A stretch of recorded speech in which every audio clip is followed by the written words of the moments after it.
ಇಲ್ಲಿ ನಾನು 3 ಇಂಚಿನ PVC ಪೈಪ್ ಯೂಸ್ ಮಾಡಿದ್ದೇನೆ. 90 mm 4 kg ಥಿಕ್ನೆಸ್ ಇರುವಂತದ್ದು, ಜೈನ್ ಕಂಪನಿದು. ಇದು ನಾನು ಒಂದು ಪೈಪನ್ನು 3 ಪೀಸ್ ಮಾಡಿದ್ದೇನೆ. 2 ಮೀಟರ್ನ 3 ಪೀಸ್ಗಳು, ಅಂದ್ರೆ ಸಾಧಾರಣ 6.5 ಫೀಟಿನಷ್ಟು ಆಯಿತು. ಅದರಲ್ಲಿ 1.5 ಫೀಟಿನಷ್ಟು ಕೆಳಗೆ ಹೋಗಿದೆ. ನಂಗೆ ಇಲ್ಲಿಂದ ನೆಲದಿಂದ ಮೇಲೆಗೆ 5 ಫೀಟ್ ಸಿಕ್ಕಿದೆ. ಕಾಳುಮೆಣಸಿನ ಬಳ್ಳಿ ಇಲ್ಲಿಯ ತನಕ ಬೆಳೆದ ನಂತರ ಪುನಃ ಇಷ್ಟನ್ನೇ ನಾನು ಮೇಲೆ ಸೇರಿಸಲಿಕ್ಕಿದ್ದೇನೆ. 2 ಮೀಟರ್ನಷ್ಟು, ಅಂದಾಜು 6.5 ಫೀಟ್ನಷ್ಟು ಮೇಲೆ ಬರ್ತದೆ. ಸಾಧಾರಣವಾಗಿ 11.5ರಿಂದ 12 ಫೀಟಿನಷ್ಟು ಅಷ್ಟಾಗುವಾಗ ಕಾಳುಮೆಣಸಿನ ಬಳ್ಳಿಗೆ ಹಬ್ಲಿಕ್ಕೆ ಸಿಗ್ತದೆ. PVC ಪೈಪಿನಲ್ಲಿ ಕಾಳುಮೆಣಸಿನ ಕೃಷಿ. ಕಾಳುಮೆಣಸು PVC ಪೈಪಿನಲ್ಲಿ ಬೆಳೆದು ಕೋಟಿಗಟ್ಟಲೆ ಲಾಭ ಮಾಡಬಹುದು ಹಾಗೆಂತೇಳಿ ನಾನು ಹೇಳುದಿಲ್ಲ. ತುಂಬಾ ಚೆನ್ನಾಗಿ ಬ್ರಾಂಚಸ್ ಬಂದಿರ್ತದೆ. ಬ್ರಾಂಚಿನಲ್ಲಿ ತುಂಬಾ ಗೆರೆಗಳು ಬರ್ತದೆ. ಇಳುವರಿ ಕೂಡ ಹಿಡಿಯುವುದು ಕೂಡ ಚೆನ್ನಾಗಿ ಬರ್ತದಲ್ಲ. ಮತ್ತೆ ಜೆಲ್ ಇಲ್ಲ, ಸರಿ, ಜೆಲ್ ಕಡಿಮೆ. ಅಂದಾಜು 3 kg ಬರಲೇಬೇಕು. ಬರ್ತದೆ ಅಂತ ನನಗೆ ನಿರೀಕ್ಷೆ ಉಂಟು. Now this heat gun has a first setting and a second setting. People, go all the way. Go big or go home. Number 2 setting. So here we go. So how do you know if you've heated it enough? Well, you can start testing it, and I can see nothing's really happening here. You know, when I press it, it's not really compressing. So we need a lot more. And you want to do the bottom 2 inches. So you don't want to be like all up in here. You'll see the ends begin to flare out just a little bit. And also the outside coating will start to glisten. Oh yes, glisten. That's when you know you're getting close. Oh, there we go. You can see that it's getting squishy. So we're almost there. All right, this is looking pretty good. As I roll it on the table, it's feeling like really, really soft.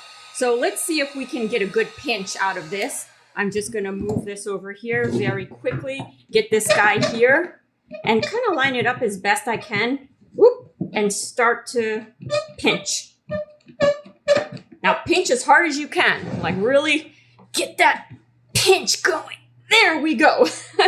And I'm gonna shift this aside. Now you don't want to start moving this thing. It is like super hot and you'll get like a bended joint. So just leave everything as is.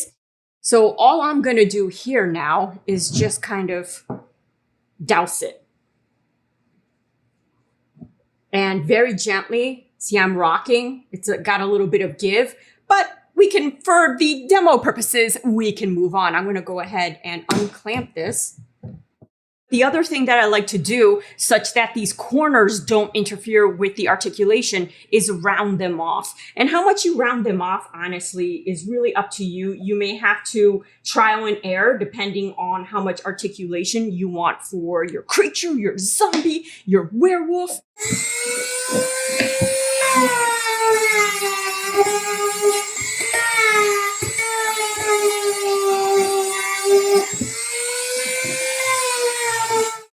All right, so we have our hinge. So now I'm going to put a hole kind of in the middle of it.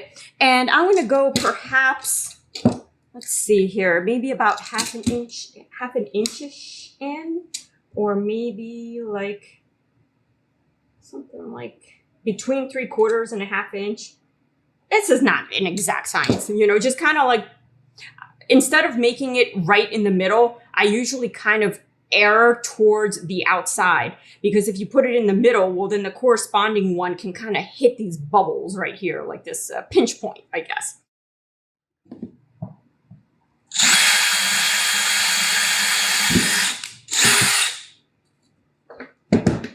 Now, all you would have to do then is repeat the process and create another one and then bolt them together.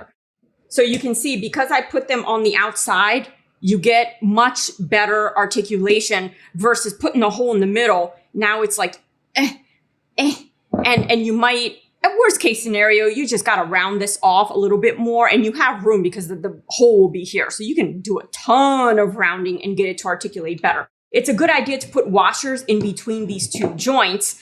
That way they move a little more flexible, because you see that there's texture here and texture here. And so they can kind of get a little bit, locky on each other. A little friction.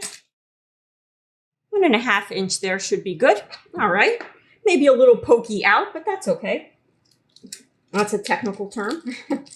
All right. Now we're not going to bolt this super tight, but just to kind of like show you guys. let's do maybe 2, and I'm going to do maybe larger washers. There's also locking washers. It all really depends on if you want this thing to be mobile or really, really lock it in place. Then I highly suggest swapping regular nuts for the nylon locking nuts. All right. So with the 2 washers, I usually find that's enough. Get really good movement and really smooth movement. You can put a washer here as well. It really just, you know, and a locking nut is the preferred, you know. But for demonstration purposes, you can see that if I leave the joint kind of loose, this is something that you can potentially motorize with, say, a linear actuator. You know, so you can put the linear actuator as if a bicep, right? And just actuate your arm up and down and see how smoothly that moves.